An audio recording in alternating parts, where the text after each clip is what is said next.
بخاری مسلم میں ایک حدیث ہے جس کو پڑھ کے انسان بار بار سوچنے پہ مجبور ہو جاتا ہے کہ اس طرح بھی ہوتا ہے۔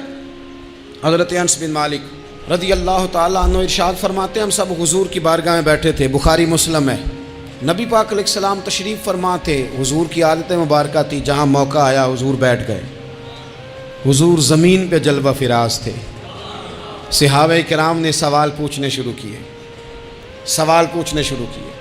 یہ بھی بتائیں، کچھ نوجوان تھے انہوں نے کچھ سوالات شروع کیے، انہوں نے بہت زیادہ سوالات کیے کثرت سے۔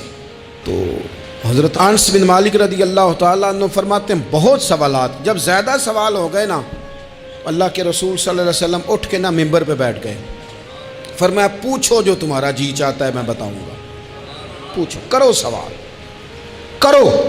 ایک شخص نے اٹھ کے عرض کی یا رسول اللہ میرا باپ کون ہے؟ فرمایا حذیفہ۔ دو لوگ اور اٹھے، یا رسول اللہ ہمیں لوگ تانے دیتے ہمارا باپ۔ فرمایا تمہارا باپ وہی ہے جس کی طرف تم منسوب ہو، اسی باپ کی جائز اولاد ہو۔ ایک بندہ اور اٹھا، اس کا لہجہ بھی کچھ اس طرح کا تھا، کہنے لگا حضور میں جنت میں جاؤں گا کہ جہنم میں؟ کئی دفعہ نا چیزیں راز میں رہیں تو وہ ٹھیک رہتی ہیں، لیکن جن کو راز کھولنے کا شوق ہو ان کے اپنے بھی کھل جایا کرتے ہیں، ان کے کھل جاتے ہیں، پھر وہ تکلیف میں آتے ہیں۔ یہ یاد رکھیں، حضور میں جنت میں جاؤں گا کہ جہنم میں؟ حضرت انس بن مالک کہتے ہیں کریم بولے، مور لگنے لگی، ہم کانپنے لگے۔ حضور نے فرمایا تو جہنم میں جائے گا، دوزخی ہے تو۔ بس جب وہ سناٹا چھا گیا، اب ڈر تھا کہ کچھ اور باتیں نہ، یہ کثرت سوالات کی وجہ سے حضور ناراض ہو گئے۔ کہتے ہیں فٹافٹ حضرت عمر اٹھے، فٹافٹ، اور کوئی معافی نہیں مانگی، کوئی بات نہیں کی، جناب عمر تھے نا، آئے عمر تیرے جملوں پہ مر جاؤں، ان راہوں پہ قربان جہاں سے عمر چلتے تھے، ہر حکمران تیری بات کرتا ہے پر عمر تیرے ایک ایک فیصلے پہ میری اولادیں قربان۔ ایسا بھی شخص کوئی پلٹ کے دنیا میں آئے گا جیسا خطاب کے گھر عمر پیدا ہوا۔ حضرت فاروق اعظم اٹھے، یوں ہاتھ باندھے، رو پڑے، کہنے لگے نا حضور نا، رضیت باللہ ربا وبالاسلام دینا وبسیدنا ومولانا محمد نبی و رسولا۔ حضور ہم بڑے راضی ہیں کہ اللہ ہمارا رب ہے، سونیا بڑے راضی ہیں کہ دین ہمارا اسلام ہے۔ یا رسول اللہ ہم بڑے راضی ہیں کہ اللہ نے آپ کو ہمارا نبی بنا کے بھیجا ہے۔ حضور بڑے، یوں ہاتھ باندھے، نہ ساڈا بولیا چولیا معاف کری، غلطی ہو گئی حضور جوانوں سے، نہیں ایسا حضور، نہ اس سے زیادہ کوئی پردہ نہ کھول جائے کہ رضیت باللہ ربا وبالاسلام دینا وبسیدنا ومولانا محمد نبی و رسولا۔ وہ ضرورت کے لیے سوال ضرور پوچھا جائے، حضور پسند کرتے تھے، لیکن بحث میں الجھ جانا، ہر وقت دین کو تختہ مشق بنا لینا، ہر وقت میرا دل تڑپتا ہے، کبھی کبھی سوچتا ہوں یہ میرے نبی پاک کا دین ہے، کیا یہ صرف دنیا میں بحث کے لیے آیا ہے؟ جس کو 4 لفظ آئے اس نے میرے حضور کے دین کو ذریعہ بحث بنا لیا، صبح بھی بحثیں، شام بھی بحثیں۔ کریم محبوب علیہ السلام نے جو طائف میں روڑے کھائے تھے وہ اس لیے کہ امت بیٹھ کے بحثیں کرے، اس لیے امام علی مقام نے سارا گھرانہ کربلا میں دے دیا کہ تم بحثیں کرو۔ عمل کب کریں گے؟ کرو بحث، صبح بھی کرو، ہر بندہ کرے، مولوی بھی کرے، مفتی بھی کرے، مناظر بھی کرے، اور چلو علماء تو کبھی اعلاء کلمت الحق کے لیے کوئی گفتگو کر بھی لیں، ہر چوک چراہے میں بحث، ہر جگہ مناظرہ، خدا را بلا ضرورت تو چھوڑ دیں، بلا وجہ تو چھوڑ دیں، کبھی تو مان کر چلنے کا مزاج بنا لیں، کبھی تو قبول کر لیں۔ یا رسول اللہ رضیت باللہ ربا وبالاسلام دینا وبسیدنا ومولانا محمد نبی و رسولا۔ حضور بڑے راضی ہیں کہ اللہ ہمارا رب ہے، اسلام ہمارا دین ہے، آپ ہمارے نبی ہیں۔ حضور ہم بڑے ہی راضی ہیں، ہم پر کرم نوازی ہو جائے۔ تو حضور نے فرمایا عمر بیٹھ جا، اللہ تیرے اوپر رحم فرمائے، عمر بیٹھ جانا، رب تیرے اوپر رحم فرمائے۔ اور پھر فرمایا عمر یہ رب نے تجھے ہی توفیق دی ہے، یہ تجھے توفیق ملی ہے۔ تو اتنی زیادہ بحثیں، میں کبھی کبھی کچھ سوالوں کے جواب دینے کو جی نہیں نہ چاہتا.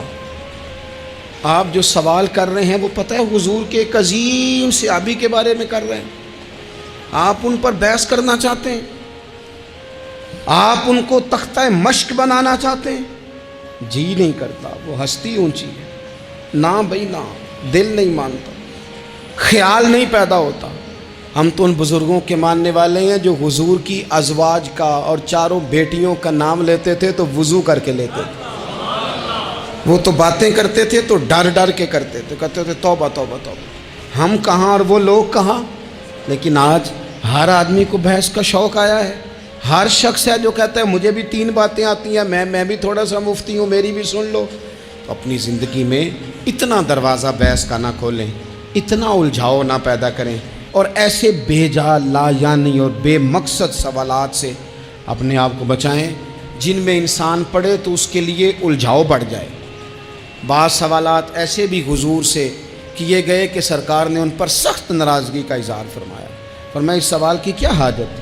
تو میں آپ سے گزارش کروں گا سیکھنے کے لیے مسئلہ ضرور پوچھیں, سیکھنے کے لیے. اب بہت ساری ایسی چیزیں ہیں جن کا قبر میں ہم سے کوئی سوال نہیں ہوگا, لیکن صبح شام بحث ہوتی. میڈیا کوئی بھی کھول لیں جو اتنا زیادہ بدتمیز ہے نا, جو ہر بزرگ کے بارے میں بک بک کرے, جو ہر بندے کو برا کہے, جو ہر ایک کی پگڑی کھول کے رکھ دے, وہ زیادہ بڑا ہو جاتا ہے. زیادہ جو اس کو بھی گالی دے, اس کو بھی برا کہے, یہ معروف ہونے کے لیے, مشہور ہونے کے لیے, یہ بڑا بننے کے لیے لوگ یہ کام کرتے ہیں, بڑا بننے کے لیے ایسے ایسے. اور میری قوم بڑی منفرد ہے. کبھی کبھی تھوڑا بہت سفر کرتے ہیں تو لوگ دکھاتے ہیں یہ بندہ یہ کہہ رہا ہے, اس کا کوئی جواب دیں. تو میں کہتا ہوں یار آپ نے تو ہمیں بڑا سستا سمجھ لیے, ہر بندے کا جواب دیں, اس کی اوقات ہے اس کو جواب دیا جائے. ہر ایک کو آپ جواب دیں, ہر ایک کو تو جواب نہیں نہ دیا جا سکتا. حضرت ملا رومی رحمۃ اللہ علیہ فرمایا کرتے تھے, میں پہلے بھی آپ کو وَإِذَا خَاطَبَهُمُ الْجَاهِلُونَ قَالُوا سَلَامًا. آپ فرماتے ہیں کہ رب نے قانون بنایا کہ جب جاہل بحث کرے نا اسے سلوٹ کرنی ہے. وہ کہے گا میں جیت گیا ہوں, جاہل جو ہوا وہ کہے گا صحیح کہ میں, وہ جی میرے تو سامنے کھڑا ہی نہیں ہوا, وہ تو بھاگ گیا. وہ بھائی بھلا کیوں نہیں کھڑا ہوا, اس نے تجھے اس قابل ہی نہیں سمجھا کہ تیرے سامنے وہ قابل التفات ہی نہیں. تو میرے عزیز اتنا زیادہ الجھاؤ نہ پیدا کریں, ادب کریں, اکرام کریں, احترام کریں. کیا خوبصورت لفظ ہیں حدیث پاک کے. میرے رسول کریم علیہ السلام نے فرمایا میرا ادب کرو, مجھ سے پیار کو اس لیے کہ میں اللہ کا رسول ہوں. اور فرمایا میرے صحابہ کی عزت کرو اس لیے کہ وہ میرے صحابہ ہیں, میرے صحابہ ہیں, میری وجہ سے میرے غلاموں کا اکرام کرو. یہاں بحث ہوتی ہے, صحابہ کے بارے میں لوگ باتیں کرتے ہیں اور بڑی بڑی کھل کے باتیں کرتے ہیں اور بے لگام ہو کے تبصرے کرتے ہیں, کوئی پوچھنے والا نہیں. اور اہل بیت نبوت, یار تو نے بہت بڑی جرت نہیں کی یہ بات کہہ کے کہ ذرا علی کو مولا بھی نہ کہنا. بہت بڑا سیانا بندہ ہے, سنا ہے بہت اونچی جگہ بیٹھ کے درس دیتا ہے, بڑی محترم جگہ, اور وہ کہتا ہے کہ چونکہ مولا کے کئی معنی تو کچھ جاہل بندے ایسے ہیں جو معنی بدل کے اور معنی میں لے لیں گے, لہذا حضرت علی کہو مولا نہ کہو, یعنی اسے بھی مولا نہ کہو جسے نبی پاک نے مولا کہا ہے, اسے بھی مولا نہ کہو, اس کی بات مان کے. یار آپ دین کا حسن ضائع کر رہے ہیں. آپ رسول کریم علیہ السلام جس کا جو اعزاز بیان کریں گے حضور کی نسبت کی برکت سے, امت اس کا وہ اعزاز نہ صرف مانے گی بلکہ جانے گی. کیا خوبصورت جملے. حضور نے فرمایا میرے علی کا چہرہ دیکھنا عبادت ہے. حضرت ابو طلحہ انصاری کہتے ہیں میں نے تجسس کی نظروں سے دیکھا. صحابہ ہمارا بڑا بھلا کرتے تھے نا, کہتے ہیں میں نے تجسس کی نظروں, حضور سمجھ گئے کہ اس کی نظروں میں سوال ہے. حضور نے فرمایا النظر الی وجہ علی عبادہ, علی کا چہرہ دیکھنا. حضرت ابو طلحہ کہتے ہیں میں نے تجسس سے دیکھا تو حضور مسکرائے. سوال میرے اندر تھا کہ حضور ہم تو دیکھ رہے ہیں تو جو نہ دیکھ سکیں, ہم تو دیکھ رہے ہیں. تو حضور نے فوراً کہا ذکر علی عبادہ, اس کا خالی ذکر بھی کرتے رہنا تمہیں عبادت کا ثواب ملتا رہے گا.